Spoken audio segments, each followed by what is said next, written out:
আমরা আছি এখন একটা রিসোর্টে।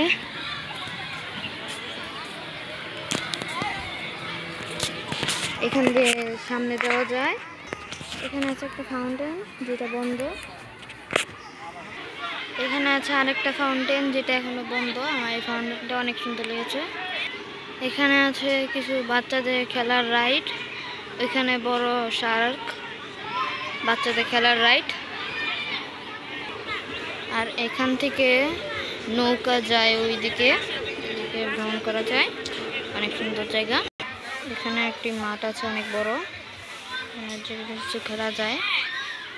এখানে আছে চেঞ্জিং রুম ছেলে আর মেয়েদের জন্য। আর এখানে ফুটবল খেলা যায়। আর হ্যাঁ, এই রিসোর্টের নাম হচ্ছে গুলবাগিচা রিসোর্ট। এখানে আছে অনেক বড় একটা সুইমিং পুল। আমার এই জায়গাটা অনেক ভালো লেগেছে, আপনারা এসে ঘুরতে পারেন। এটা অনেক সুন্দর রিসোর্ট, আপনারা এখানে ঘুরতে পারেন। তো আজকের ভিডিওটা এই পর্যন্তই। ভালো থাকবেন, সুস্থ থাকবেন। Tata, bye bye, good bye.